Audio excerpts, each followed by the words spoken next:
Bonjour parlons d'elle, moi c'est Sariati Mswali, j'ai 30 ans et je suis chef de projet événementiel au Rugby Club de Chili-Mazarin et je suis également la fondatrice et présidente d'Idaraya. Ma devise c'est « Le sport s'accorde aussi au féminin ».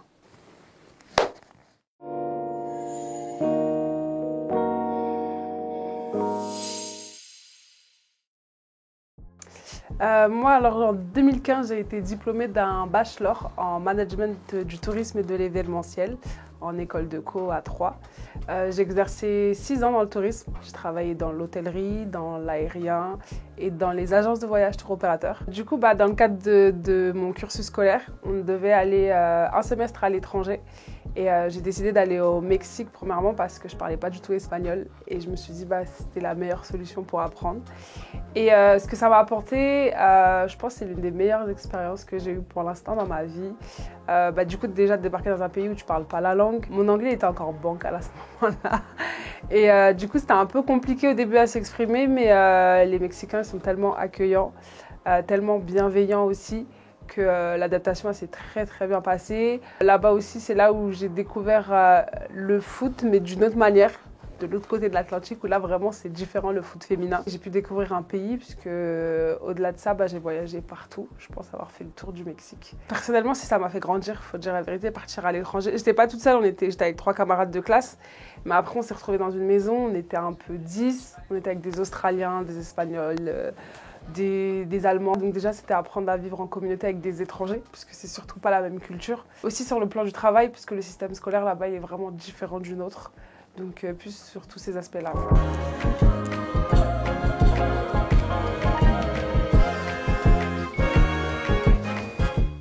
Au moment du Covid, forcément le tourisme, il n'y avait plus grand-chose à faire. Et à ce moment-là, je pense que c'est la période où on a tous un peu réfléchi sur ce qu'on voulait vraiment. Et moi, j'étais arrivée au bout, j'avais fait tour dans le tourisme, il n'y avait plus trop de perspectives d'évolution. Donc c'est là où j'ai décidé d'entamer ma reconversion professionnelle. Il faut savoir, moi, j'ai toujours été passionnée du sport. J'ai grandi dans une fratrie de 6 garçons, donc le sport c'était quelque chose chez nous. Donc j'en ai toujours fait en fait, en quelque sorte, j'en ai toujours fait dans ma vie. Après j'ai aussi voulu faire mes études dedans, sauf que mon père il m'a dit non, tout simplement parce que à cette époque-là, je suis pas vieille, hein, mais à cette période-là, je pense que c'est pas trop un secteur vers lequel on a envie d'aller voir ses enfants. Enfin, surtout le sport, tu te dis pas à quel moment, qu'est-ce qu'il y a à faire dedans.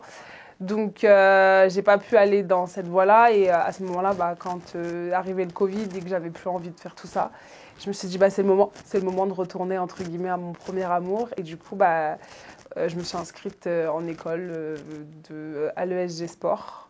Et aussi pour avoir mon master en alternance.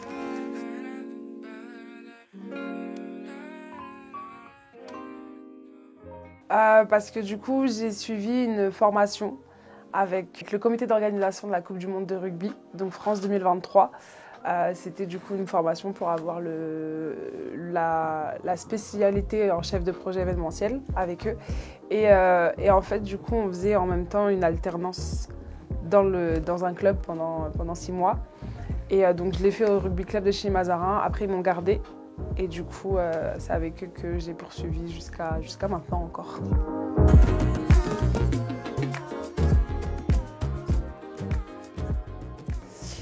Faut être quelqu'un de très flexible, être à l'écoute de tout ce qui se passe autour de nous, d'être quelqu'un de très organisé. Ça, c'est très important.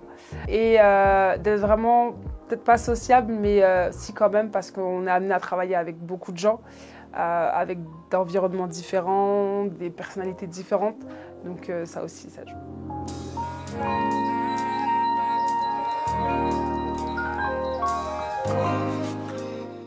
Idaraya, ça veut dire pratiquer, exercer en Yoruba, qui est une langue du Nigeria.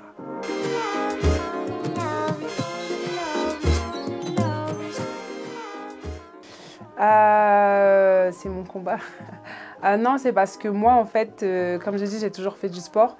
Sauf j'ai fait du foot pendant 5 ans et j'ai dû arrêter parce que mon père m'a demandé d'arrêter parce que pour lui, c'était un sport de garçon. Donc en fait, ça démarre de ça et ensuite aussi parce que quand j'ai fait du foot, je me suis rendu compte que dans les clubs, à mon époque encore une fois, il y avait que des garçons. On était obligés de jouer avec les garçons. On devait être 2-3 filles à chaque fois par section. Donc en fait, c'est toutes ces réflexions-là et plus récemment avec des copines, c'était en 2021, on avait envie de faire des fives. Donc on a commencé à en parler chacune autour de nous. Premier five, on était 8. 2 mois plus tard, on est 12 et 4 mois plus tard, on est 30. Et c'est à ce moment-là, en fait, je me suis dit que je pense qu'il faut structurer tout ça et faire quelque chose. Et c'est vraiment de là qu'est née l'association Idaraya. Il faut savoir qu'avec les femmes, on fait du foot, mais avec les plus jeunes, c'est-à-dire entre celles qui ont entre 9 et 11 ans, on fait du foot et du rugby. Je travaille avec les différentes maisons de quartier de la ville et en fait, pendant les vacances scolaires, je leur propose des journées où on fait des découvertes de sport. Donc pour l'instant, je fais ça parce que c'est ce qu'on me demande. Quand un jour on me demandera du basket ou autre, et ben on ira sur ça aussi.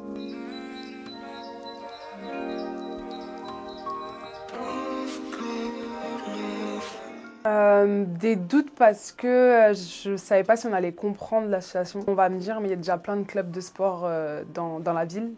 Et donc, pourquoi toi créer ça? Donc après, moi, c'est vrai que je suis partie plus sur le créneau loisir, que vraiment, nous, notre association, c'est permettre aux jeunes filles, aux femmes de pratiquer du sport en loisir, justement pour toutes celles qui n'ont pas les moyens de s'inscrire dans un club, ou celles qui ne veulent pas aller dans une salle de sport parce qu'il y a les regards des hommes, ou il y en a qui n'ont pas forcément envie de faire du sport parce qu'elles sont seules. Donc nous, c'était vraiment pour ça qu'on a créé cette association-là. Et j'ai perdu le fil de la question. Ouais, oui, voilà.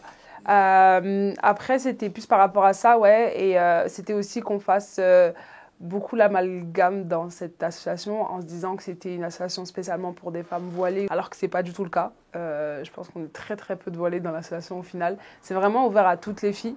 Donc en fait, c'est toutes ces petites questions-là qu'au début je me suis posée. Et finalement, après, je me suis dit, non, en fait, autant y aller. Et puis, on verra au fur et à mesure de nos actions ce que ça va donner.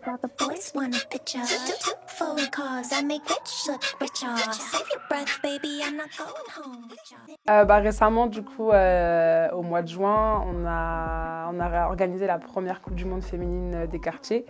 On avait à peu près 16 équipes, donc ça faisait à peu près plus de 160 jeunes femmes qui venaient de toute la région Île-de-France. Comment ça s'est fait? On a commencé à travailler dessus en janvier.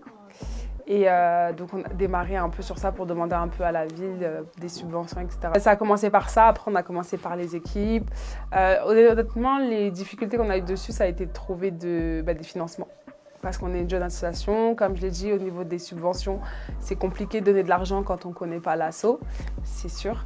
Et du coup, ça a été beaucoup ça, donc je me suis retournée un peu, si on peut dire ça, par les grands frères du quartier. Ceux qui avaient organisé la CAN des garçons, je suis partie les voir et du coup, je leur ai demandé un peu d'aide, savoir comment eux pouvaient m'aider. Et c'est à ce moment-là qu'on m'a dirigée vers d'autres personnes. Et en fait, au final, sur nos 30 partenaires, majoritairement, je crois, ça vient d'Evry.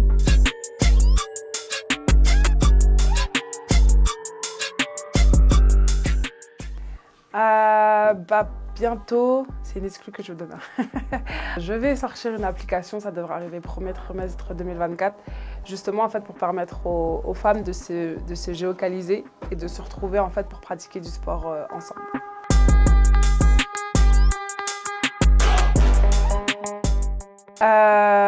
Fonce, vraiment fonce, n'écoute pas les gens, lance-toi, même si tu tombes, c'est pas grave, c'est avec ça qu'on apprend. Si tu as une idée en tête, fonce.